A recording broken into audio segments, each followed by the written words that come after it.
Welcome to Tansha's Oracle. Thank you for joining me today. So this is going to be part 3 of Lessons of a Mother. So the past couple of ones, like I said, it's going to be brief, but the past couple of ones, the first one I talked about having your own identity. The second one was thinking for yourself. And then today I just want to briefly talk about your word is your character, your word is your bond. Okay, have you ever heard of that? Your word is your bond. Okay, so I just want to briefly talk about that as well. So, when you talk about your word is your character or your bond, that means your word has to stand for something. And this goes along with the law of cause and effect.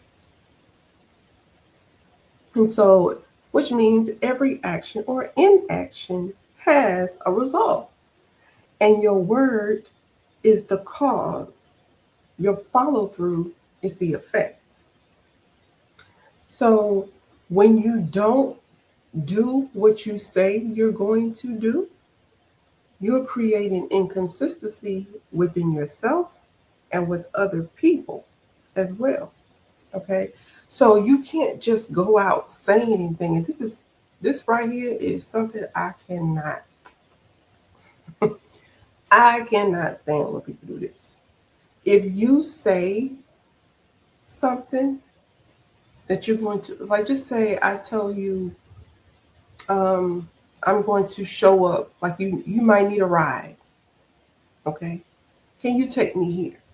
And I tell you, yes, I can take you there. So that's me creating a promise, a vow to you.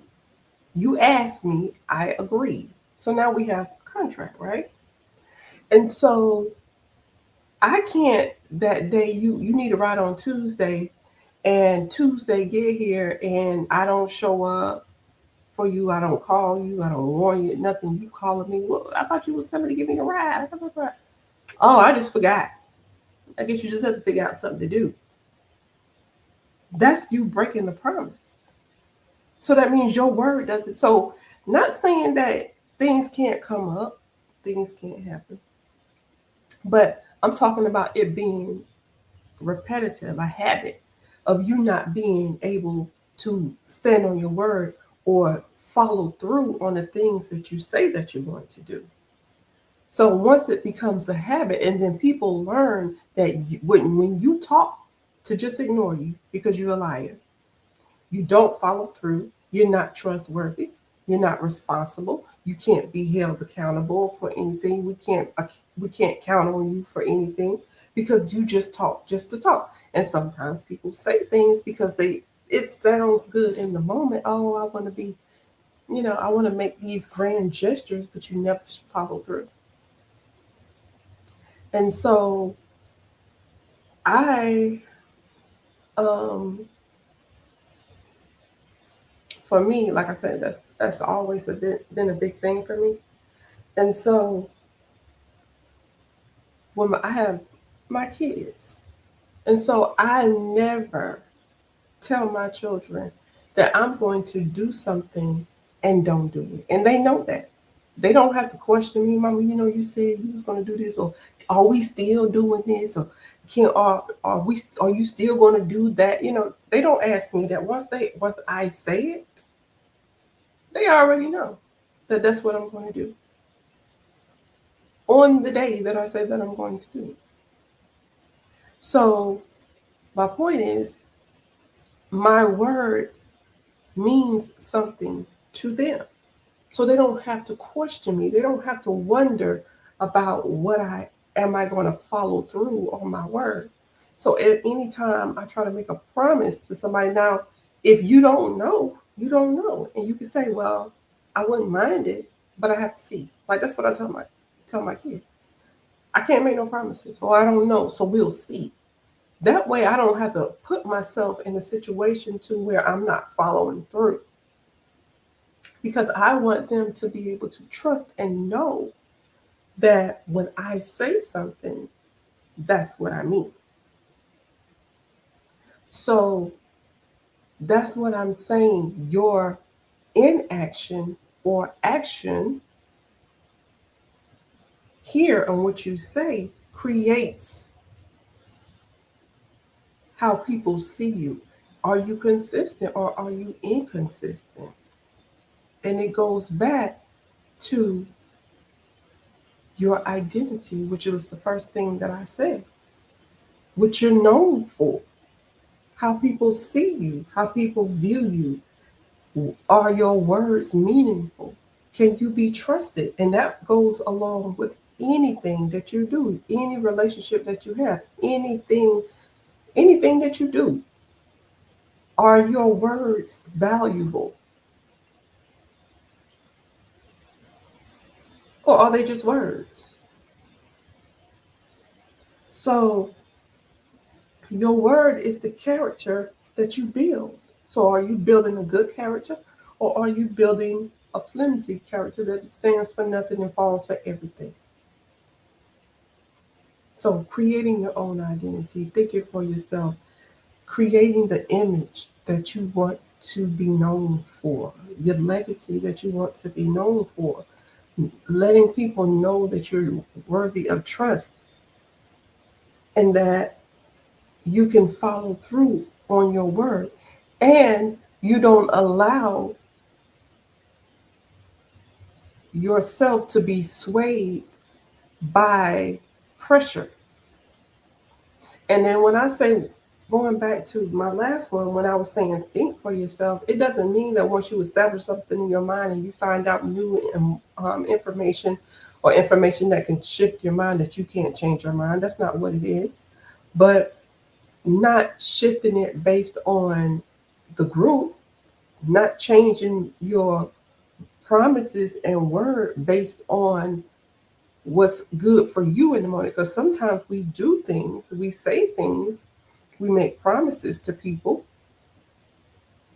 and we change it because now something is presented to us that benefits us. So, yeah, I said I was going to take you, I promised I was going to pick you up that day or take you somewhere that day, but now I have an opportunity to do something that's going to be beneficial to me. So, to hell with you and what you have to do that day, that's your problem. So, you can't be that type of person. You have to stand by your word.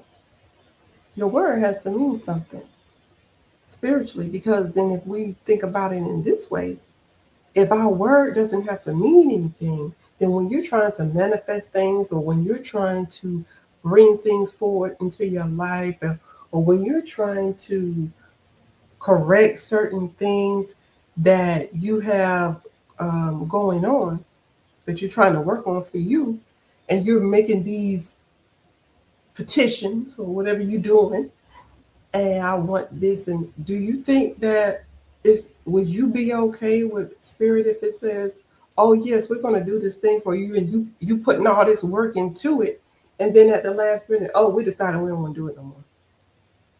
Then you will lose faith. That's how people lose faith. Well, it didn't happen for me.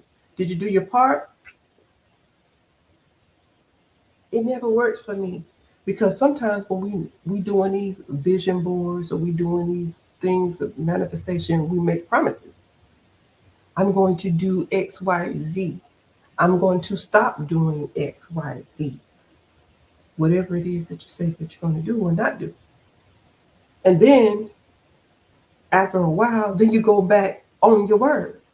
Well, I know I said I wasn't going to do this, but it's something I really like, or it's something I don't want to do anymore. And then you still expect the manifestation to come. You still expect spirit to come through for you. But you haven't stood by your word. So that's why I say your word is the character or your bond. So it's not just making dope, oh, I'll come pick you up. It's levels to this. Because if you can be shifty on little things, you're going to be shifty on big things. If you be shifty on big things, you're definitely going to be shifty on little things. So that's all I wanted to talk about today.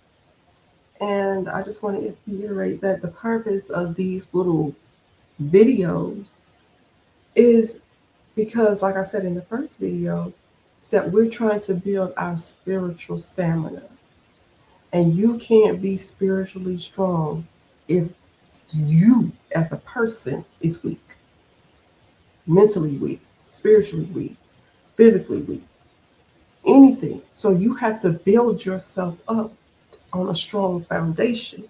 And in order to do that, there are certain things that's a part of that that we may not even think matters. Oh, it's just that. Oh, it's just this. But it does matter. Okay. Overall, it may not matter for this one little thing here, but overall, it matters. So when you out here, like you said, I'm battling demons. You can't battle no demon when you shifty in yourself. You don't have no foundation on yourself. That's why so many people fall, because they don't have the strength of within. So that's going to be it for today. I don't want to make them long. Just want to come and say a couple of things. So thank you for joining me. If you like these, just thumbs up, leave your comments, whatever you want to do in the comment section. Have a good day.